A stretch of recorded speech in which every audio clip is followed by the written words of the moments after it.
ഭാരതത്തിൽ തന്നെ ഏറ്റവും ആദ്യം നടതുറക്കുന്ന ക്ഷേത്രം അത് നമ്മുടെ കേരളത്തിലാണെന്ന് പറഞ്ഞാൽ എത്ര പേർക്കറിയാം? അരയാലും അമ്പലമുറ്റവും ഇന്ന് എത്തിയിട്ടുള്ളത് വളരെ സവിശേഷതകളുള്ള ഒരു ക്ഷേത്ര സങ്കേതത്തിലാണ്. പറഞ്ഞപ്പോൾ തന്നെ കുറച്ചു പേർക്കെങ്കിലും മനസ്സിലായിട്ടുണ്ടാവും നമ്മൾ ഇന്ന് എവിടെയാണ് എത്തിയിട്ടുള്ളതെന്ന്.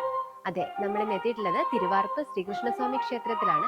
തിരുവാർപ്പ് ക്ഷേത്രത്തിന്റെ കൂടുതൽ വിശേഷങ്ങളും ഐതിഹ്യങ്ങളും ആചാര പെരുമയും നമുക്കിവിടെ നിന്ന് ചോദിച്ചറിയാം.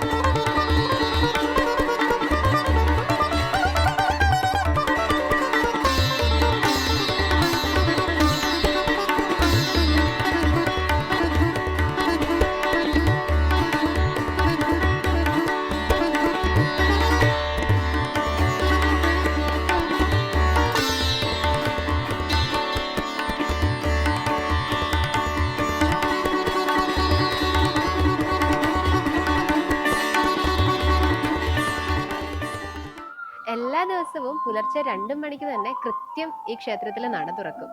ഇനി അഥവാ എന്തെങ്കിലും കാരണവശാൽ നട തുറക്കാൻ താമസം ഉണ്ടാവുകയാണെങ്കിൽ, ഇപ്പോൾ താക്കോലിന് എന്തെങ്കിലും കേടുപാടുകൾ സംഭവിക്കുകയോ താക്കോല് മറന്നു പോവുകയോ മറ്റോ സംഭവിച്ചാൽ നട തുറക്കലിന്റെ സമയം തെറ്റാതിരിക്കുന്നതിന് വേണ്ടിയിട്ട് ഇവിടുത്തെ മേൽശാന്തിക്ക് ഒരു കോടാലി കൂടി, ഒരു മഴു കൂടി താക്കോലിനൊപ്പം ഏൽപ്പിച്ചിട്ടുണ്ട്. അത് ക്ഷേത്രത്തിനകത്ത് തന്നെ സൂക്ഷിച്ചിരിക്കും. ഏതെങ്കിലും കാരണവശാൽ നട തുറക്കാൻ സാധിക്കാതെ വന്നാൽ കോടാലി കൊണ്ട് വെട്ടിപ്പൊളിച്ചാണെങ്കിലും കൃത്യസമയത്ത് നട തുറന്നിരിക്കണം എന്നുള്ള ഒരു നിർബന്ധം കൂടിയുണ്ട് ഈ ക്ഷേത്രത്തിലെ ആചാരത്തിന്. പുരാണങ്ങൾ പ്രകാരം പുലർച്ചെ 2 മണിയോടെയാണ് കംസനിഗ്രഹം നടക്കുന്നത്. കംസനിഗ്രഹത്തിന് ശേഷം ഭഗവാൻ വിശന്ന് വലഞ്ഞ് കൗമാരഭാവത്തിലുള്ള ഭഗവാനാണ്. വിശപ്പ് അധികമാണ്. കാരാഗൃഹത്തിൽ താമസിക്കുന്ന തന്റെ പെറ്റമ്മയുടെ അടുത്തേക്ക് ഓടി എത്തുകയാണ്. അമ്മ, എനിക്ക് വിശക്കുന്നു, ഇവിടെ എന്തെങ്കിലും കഴിക്കാനുണ്ടോ എന്ന് ചോദിച്ചുകൊണ്ടാണ് ചെല്ലുന്നത്. അപ്പോൾ കാരാഗൃഹത്തിൽ എന്തുണ്ടാവാനാ? വളരെ പരിമിതമായ കാര്യങ്ങൾ മാത്രമാണ്. അപ്പൊ അമ്മ ഉണ്ണിക്കണ്ണനോട് പറയും, പോയി കുളിച്ചിട്ട് വരൂ, ഞാൻ എന്തെങ്കിലും ഉണ്ടാക്കി വെക്കാമെന്ന് പറയും. അപ്പൊ അവിടെ കിട്ടുന്ന പരിമിതമായ വസ്തുക്കൾ, അതായത് ഉണക്കലരി, ശർക്കര, കദളിപ്പഴം, നെയ്യ്, തേങ്ങ, അങ്ങനെയുള്ള ചെറിയ ചില വസ്തുക്കൾ ഉപയോഗിച്ചുകൊണ്ട് പെട്ടെന്നൊരു പായസം ഉണ്ടാക്കാണ്. ഉഷപ്പായസം ഉണ്ടാക്കി ഭഗവാന് കൊടുത്തു എന്നാ പറയുന്നത്. അപ്പോൾ ഭഗവാൻ വിശന്ന് വലഞ്ഞ് നിൽക്കുന്ന ആളായതുകൊണ്ട് കൃത്യം സമയത്ത് ഭഗവാന് ഭക്ഷണം കഴിക്കണം.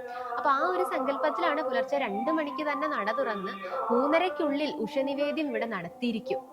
അപ്പോൾ വെളുപ്പിനെ 1-1:30 ആവുമ്പോൾ തന്നെ കീഴ്ശാന്തി തിടപ്പള്ളിയിലെത്തി ഉഷപ്പായസത്തിന് വേണ്ട ഒരുക്കങ്ങളെല്ലാം നടത്തും. 2 മണിക്ക് തന്നെ ശംഖനാഥം 12 തവണ മുഴക്കി പള്ളി ഉണർത്തും ഭഗവാനെ. അതിനുശേഷം മേൽശാന്തി 2:30 തന്നെ നട തുറക്കും. അങ്ങനെ 2:30 തന്നെ ശ്രീകോവിൽ നട തുറന്ന് നിർമ്മാല്യ ദർശനത്തിന് ശേഷം ഭഗവാന് അഭിഷേകം നടത്തും.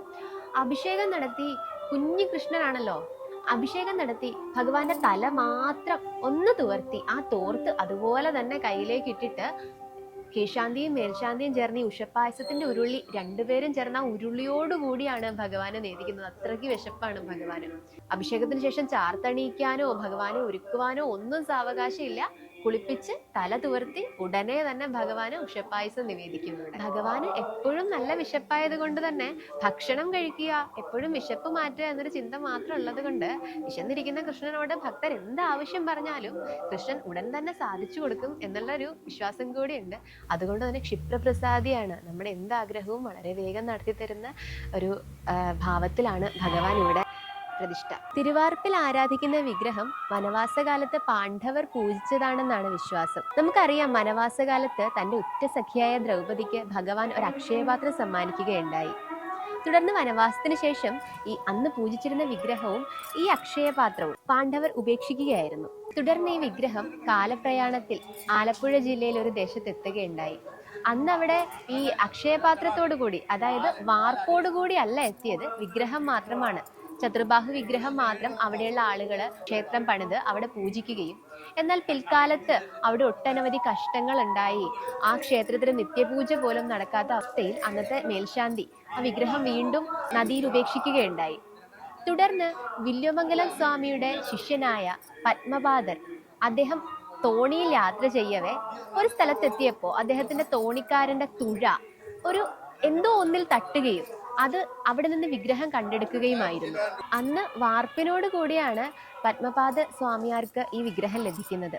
തുടർന്ന് ഈ വിഗ്രഹം ജലത്തിന്റെ ഉപരിതലത്തിൽ ഈ വാർപ്പിനോടുകൂടി വെക്കുകയും കാറ്റിന്റെ ദിശ അനുസരിച്ച് ഈ വിഗ്രഹം സഞ്ചരിച്ച് ഇന്ന് ക്ഷേത്രം ഇരിക്കുന്നതിന്റെ സമീപത്ത് എത്തുകയുമാണ് ഉണ്ടായത്.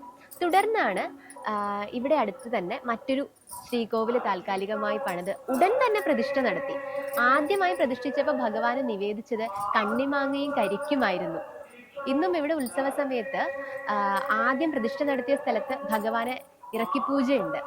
ആ പൂജയിൽ ഭഗവാൻ ആദ്യ നിവേദ്യത്തിന്റെ ഓർമ്മയ്ക്ക് കണ്ണിമാങ്ങയും കരിക്കും ഇന്നും നിവേദിക്കുന്നുണ്ട്. ചതുർബാഹുവായ മഹാവിഷ്ണു വിഗ്രഹമാണ് ഇവിടെ പ്രതിഷ്ഠിച്ചിട്ടുള്ളത്.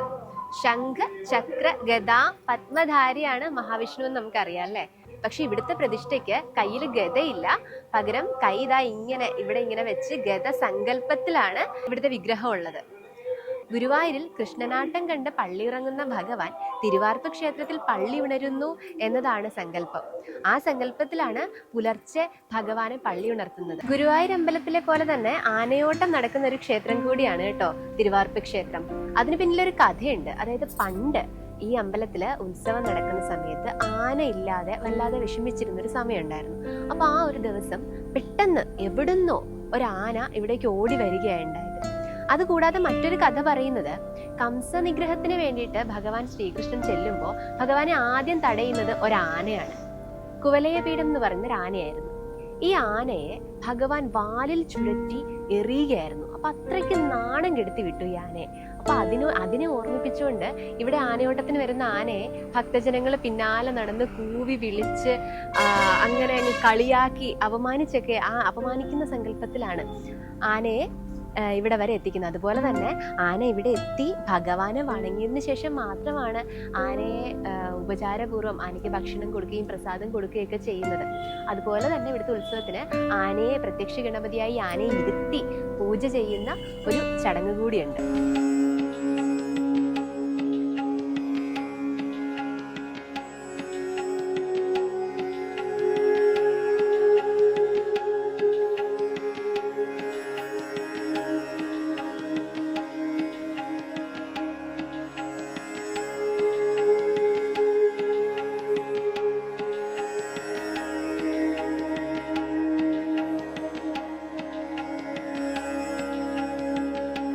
വിശ്വാസികൾക്ക് പരിചയപ്പെടുത്തേണ്ട ഒരു സംഗതിയല്ല ഗ്രഹണ സമയത്ത് ക്ഷേത്രത്തിലെ പൂജാതി കാര്യങ്ങളെല്ലാം മാറ്റിവെച്ച് ക്ഷേത്രനട അടച്ചിടുമെന്നുള്ളത്.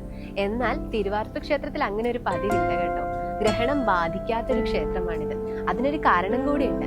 പണ്ട് ഒരു ഗ്രഹണ സമയത്ത് പൂജാ ചടങ്ങുകൾ ദീർഘനേരം മാറ്റിവെക്കേണ്ടതായിട്ട് വന്നു. അതായത് ഗ്രഹണം ഒരുപാട് സമയം നീണ്ടു നിന്നു. അങ്ങനെ പൂജാ ചടങ്ങുകൾ മാറ്റിവെച്ചു കഴിഞ്ഞപ്പോൾ ഗ്രഹണത്തിന് ശേഷം നട തുറന്നപ്പോൾ ഭഗവാന്റെ അരയിൽ കെട്ടിയിരുന്ന കിങ്ങിണി കെട്ടിയ മണി ഭഗവാന്റെ പാദത്തിലേക്ക് ഊർന്ന് വീണിരുന്നു എന്നാ പറയുന്നത്. അതായത് അത്ര പോലും വിശപ്പ് സഹിക്കാൻ പറ്റില്ല അത്രയും ഭഗവാന്. അതിനുശേഷം പ്രശ്നം വെച്ച് പ്രശ്നവിധികളൊക്കെ നോക്കിയപ്പോഴാണ് ആചാര്യന്മാർക്ക് മനസ്സിലായത് ഭഗവാന് നിവേദ്യം മുടങ്ങിയത് കൊണ്ട് വിശന്ന് വയറൊട്ടി ആ കിങ്ങിണി കെട്ടിയ മണി താഴെ പോവുകയായിരുന്നു എന്നുള്ളത്.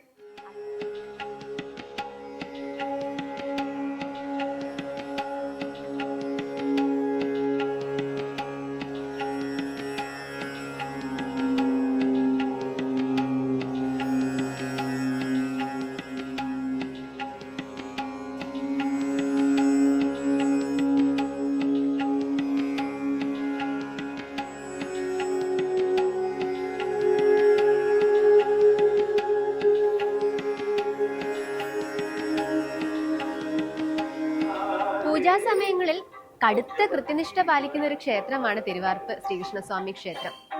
മുൻപ് പറഞ്ഞിരുന്നല്ലോ ഭഗവാന് വിശപ്പ് സഹിക്കില്ല എന്നുള്ളത്. അതുകൊണ്ട് തന്നെ നൈവേദ്യങ്ങളിലൊന്നും ഒരു സമയവ്യത്യാസവും ഒരിക്കലും സംഭവിക്കാറില്ല എന്നുള്ളതിന് ഇവിടെ കൃത്യമായി ശ്രദ്ധ ചെലുത്താറുണ്ട്. അതുപോലെ തന്നെ നമ്മള് ക്ലോക്കിൽ സമയം നോക്കുന്നത് പോലെ അല്ല ഇവിടുത്തെ പൂജാ സമയങ്ങൾ നിശ്ചയിക്കുന്നത്. അത് സൂര്യൻ ഉത്തരായനത്തിലേക്കും ദക്ഷിണായനത്തിലേക്കും മാറുന്നതിനനുസരിച്ച് ഇവിടുത്തെ പൂജാ ചടങ്ങുകളുടെ സമയം നിശ്ചയിക്കുന്നത്. പൂജാ സമയങ്ങളിൽ ഒട്ടനവധി സവിശേഷതകളുള്ള ഒരു ക്ഷേത്രമാണ് തിരുവാർപ്പിലേത്. പുലർച്ചെ നട തുറക്കുന്നത് കൂടാതെ തന്നെ നേരം പുലരുന്നതിന് സൂര്യോദയത്തിന് 1 മണിക്കൂർ മുൻപ് തന്നെ ഇവിടെ രാവിലത്തെ ശിവേലി നടത്തിയിട്ടുണ്ടാവും. അതുപോലെ തന്നെ സൂര്യന്റെ ഉത്തരായന ദക്ഷിണായന കാലങ്ങളിൽ പൂജാ സമയങ്ങൾക്ക് വ്യത്യാസം വരും. വലിയ കാര്യമായ സമയവ്യത്യാസം വരുമെന്നല്ല, എന്നാലും ഘടികാരത്തിലെ സമയം പോലെ അല്ല ഇവിടെ പൂജാ സമയങ്ങൾ നിശ്ചയിക്കുന്നത്. ഇപ്പോൾ ഒരു ഉദാഹരണത്തിന് ഇവിടെ പന്തീരടി പൂജ നടക്കുന്നത് ക്ഷേത്ര ശ്രീകോവിലിന് പിറകിലുള്ള ഒരു ആനയുടെ രൂപമുണ്ട്. ആ ആനയുടെ മസ്തകത്തിൽ വെയിൽ പതിക്കുന്ന സമയത്താണ് പന്തീരടി പൂജ നടത്തുക. അതുപോലെ തന്നെ അകത്തുള്ള ഒരു കല്ലിൽ ഒരു വരയുണ്ട്. ആ വരയിൽ വെയിൽ പതിക്കുന്ന സമയമാണ് ഉച്ചപൂജയുടെ സമയം. സൂര്യോദയത്തിന് 1 മണിക്കൂർ മുൻപ് രാവിലത്തെ ശിവേലി നടത്തുന്നത് പോലെ തന്നെ ഇവിടെ അത്താഴപൂജയ്ക്ക് ശേഷമാണ് ദീപാരാധന നടത്തുക. സാധാരണ ക്ഷേത്രങ്ങളിലൊക്കെ സന്ധ്യാസമയത്താണല്ലോ ദീപാരാധന ഉണ്ടാവുക. ഇവിടെ അങ്ങനെയല്ല, അത്താഴപൂജയ്ക്ക് ശേഷമാണ് ദീപാരാധന നടത്തുക. അതും സൂര്യാസ്തമനത്തിന് ശേഷം 1 മണിക്കൂർ 12 മിനിറ്റ് കഴിഞ്ഞാൽ കൃത്യമായി നട അടച്ചിരിക്കണം. അത്താഴപൂജ നടത്തി ശംഖനാദം വിളിച്ച് നട അടച്ചിരിക്കണം എന്നുള്ളതാണ് ഇവിടുത്തെ നിഷ്ഠ. അതിന്നും കണിശമായി പാലിച്ചു പോരുന്നുണ്ട്. തിരുവാർപ്പ് ക്ഷേത്രത്തിലെ ഉത്സവ ചടങ്ങുകളെ ഒന്നുകൂടി മനോഹരമാക്കുന്നതാണ് ഗോപികാ സങ്കല്പത്തിലുള്ള ബാലികമാരുടെ വിളക്കെടുപ്പ്. ഭഗവാന്റെ പുറപ്പാട് സമയത്ത് 12 വയസ്സിൽ താഴെയുള്ള ബാലികമാർ ഗോപികാ സങ്കല്പത്തിൽ വേഷമണിഞ്ഞ്, അത് മേൽവസ്ത്രം അണിയില്ല, മുണ്ട് അണിഞ്ഞ് സർവാഭരണ വിഭൂഷിതകളായി ഗോപിക്കുറിയൊക്കെ അണിഞ്ഞ് മുടിയെല്ലാം പുഷ്പങ്ങളാൽ അലങ്കരിച്ച് ബാലികമാർ വിളക്കെടുക്കും. ഇതിനാസ്പദമായൊരു സംഗതി എന്ന് പറയുന്നത്, പണ്ട് ഈ ക്ഷേത്രത്തിൽ കൊടിയേറുന്ന സമയത്ത് കൊടിക്കൂറ പകുതി വഴിയെത്തി തടസ്സം വന്നു, അതവിടെ തടഞ്ഞു നിന്നു. അപ്പോൾ ആ സമയത്ത് പ്രശ്നവിധിയിൽ തെളിഞ്ഞത് ഭഗവാന്റെ ഇച്ഛ എന്ന് പറയുന്നത് ഒരു പെൺകുട്ടി വിളക്കെടുത്ത് ഈ കൊടിയേറുന്ന സമയത്ത് നിൽക്കണം എന്നുള്ളതാണ്.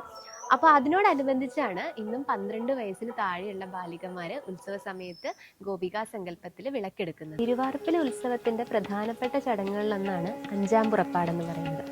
അതായത് കംസനിഗ്രഹത്തിന് ശേഷം ഭഗവാൻ ദിഗ്വിജയം നടത്താൻ പുറപ്പെട്ടു. അത്തരത്തില് ഭഗവാൻ 4 ദിക്കുകളിലേക്കും പ്രയാണം നടത്തിയതിൻ്റെ ഒരു പ്രതീകമായിട്ടാണ് ഇവിടെ 4 ദിക്കുകളിലേക്കും ഭഗവാന്റെ എഴുന്നള്ളത്ത് പോകുന്നത്. ഈ ഏടമാസത്തിലാണ് തിരുവാർപ്പിൽ ഉത്സവം നടക്കുക. ഇവിടുത്തെ ഉത്സവവുമായി ബന്ധപ്പെട്ട് പ്രദേശത്ത് പറഞ്ഞു വരുന്നൊരു പ്രയോഗമുണ്ട്, കൊടിയേറിയ ശേഷം കണി കാണുക എന്നുള്ളതാണ്. അതായത് കലണ്ടറിൽ ഏത് ദിവസമാണ് വിഷു എന്നുള്ളതല്ല, ഇവിടെ മേടമാസത്തിലെ വിഷുവിനോടനുബന്ധിച്ച് കൊടിയേറിയതിനു ശേഷം തൊട്ട് പിറ്റേ ദിവസമാണ് ഈ അമ്പലത്തിലെ വിഷു ദർശനം നടത്തുക. ഇപ്പോൾ ഏപ്രിൽ 14-ാം തീയതി കലണ്ടർ പ്രകാരം വിഷു ആണെങ്കിൽ മലയാളികൾ എല്ലായിടത്തും വിഷു അന്ന് ആഘോഷിക്കും. പക്ഷെ തിരുവാർപ്പ് ക്ഷേത്രത്തിൽ മാത്രം അന്ന് കൊടിയേറ്റ് നടത്തി തൊട്ട് പിറ്റേ ദിവസമാണ് വിഷു ആഘോഷിക്കുക. നമ്മൾ തൊഴുതിറങ്ങുമ്പോൾ തന്നെ ക്ഷേത്ര പരിസരത്ത് ഒരുപാട് കൃഷ്ണ വിഗ്രഹങ്ങളും പൂജാ സാധനങ്ങളും ലോക്കറ്റുകളൊക്കെ വിൽക്കുന്ന കടകളുണ്ട്. നല്ല മനോഹരമായിട്ടുള്ള ലോക്കറ്റുകളൊക്കെ ഇവിടെ ഇങ്ങനെ ലഭ്യമാണ് കേട്ടോ. നമ്മൾ ഗുരുവായൂർ അമ്പലത്തിലൊക്കെ ചെന്ന ആ ഒരു പ്രതീതിയാണ്. നമുക്ക് ഒരുപാട് കുഞ്ഞു കൃഷ്ണ വിഗ്രഹങ്ങളും വളരെ മനോഹരമായിട്ടുള്ള ലോക്കറ്റുകളും ഒക്കെ ആയിട്ട് വളരെ നല്ല സ്റ്റോളുകളൊക്കെ ഇവിടെ ഉണ്ട് കേട്ടോ.